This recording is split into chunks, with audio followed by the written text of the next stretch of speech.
ये खबर केआर मंगलम यूनिवर्सिटी द्वारा प्रस्तुत की गई है। क्या अमेरिका की सड़कों से लाखों विदेशी ट्रक ड्राइवरों की छुट्टी होने वाली है?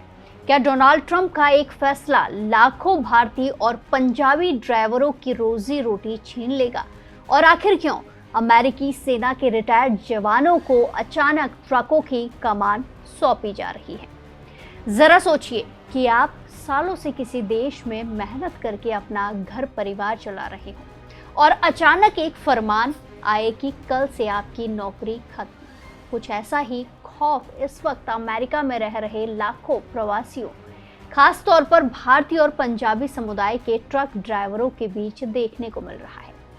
अमेरिकी राष्ट्रपति डोनाल्ड ट्रंप ने एक ऐसा फैसला लिया है जिसने पूरी दुनिया के साथ साथ भारत के पंजाब और हरियाणा में भी खलबली मचा दी है।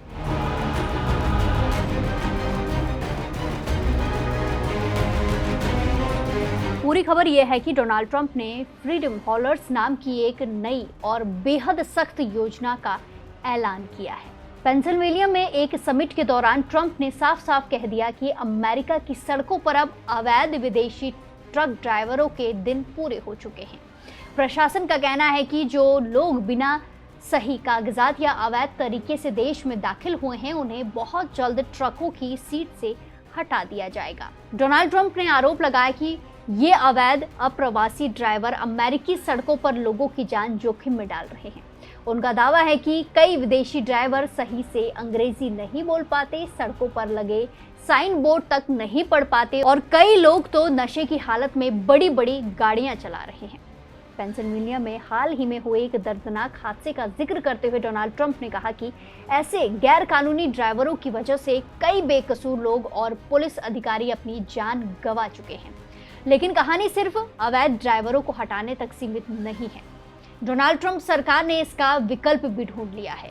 डोनाल्ड ट्रंप का प्लान है कि इन विदेशी प्रवासियों की जगह अमेरिकी सेना के सेवानिवृत्त यानी कि रिटायर्ड सैनिकों को तैनात किया जाएगा। ट्रंप प्रशासन के नए नियम के मुताबिक जिन अमेरिकी जवानों के पास सेना में भारी गाड़ियां चलाने का अनुभव है, उन्हें अब बिना किसी झंझट के सीधे कमर्शियल ड्राइविंग लाइसेंस यानी कि CDL दे दिया जाएगा। परिवहन मंत्री सीन डफी की मौजूदगी में ट्रंप ने इस योजना को राष्ट्रीय सुरक्षा और रोजगार दोनों के लिहाज से एक ऐतिहासिक कदम बताया है। वहीं आपको बता दें कि ये कोई सिर्फ हवाई बयान बिल्कुल भी नहीं है, बल्कि जमीन पर कार्रवाई काफी पहले से शुरू हो चुकी है। अमेरिकी परिवहन विभाग की रिपोर्ट के मुताबिक अंग्रेजी भाषा की सख्ती और फर्जी कागजों की जांच के बाद हाल ही में 24,000 से ज्यादा ड्राइविंग लाइसेंस रद्द किए जा चुके हैं। इतना ही नहीं, इस साल अब तक लगभग 2 लाख अप्रवासी ड्राइवरों के लाइसेंस निरस्त किए जा चुके हैं, जो अमेरिका में लॉजिस्टिक सेक्टर के लिए एक बहुत बड़ा झटका है। अब बात करते हैं इस पूरे फैसले का भारत और खास तौर पर पंजाबी लोगों पर, जो अमेरिका में रहकर काम करते हैं, उन पर क्या असर पड़ेगा। तो north American Punjabi trucks association के आंकड़ों की माने तो इस वक्त अमेरिका में लगभग 1.3 से 1.5 लाख भारतीय ट्रक ड्राइवर काम कर रहे हैं, जिनमें से ज्यादातर पंजाब और हरियाणा से आते हैं।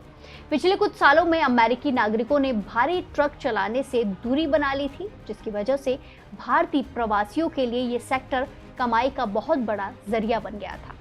कई लोग दिन रात मेहनत करके अपने परिवार को भारत पैसे भेजते थे, लेकिन ट्रंप की इस फ्रीडम हॉलर्स नीति, सख्त अंग्रेजी टेस्ट और नए कानून की वजह से इन भारतीय ड्राइवरों के भविष्य पर गहरा संकट मंडराने लगा है। जहां एक तरफ अमेरिका में इसे राष्ट्रीय सुरक्षा का मुद्दा बताया जा रहा है, तो वहीं दूसरी तरफ भारतीय समुदाय में इस बात को लेकर बेहद चिंता और डर का माहौल है कि क्या उनकी सालों की मेहनत एक झटके में खत्म हो जाएगी। तो ट्रंप के इस कड़े कदम को आप किस तरह से देखते हैं, ऐलान को कैसे देखते हैं? क्या अमेरिका का अपनी सड़कों पर रिटायर्ड सैनिकों को बिठाना, तैनात करना, उनको ट्रक में तैनात करना, ये सही फैसला है? अपनी राय कमेंट्स में ज़रूर दें और बाकी देश और दुनिया की तमाम बड़ी अपडेट्स के लिए जुड़े रहिए दैनिक जागरण के साथ। नमस्कार।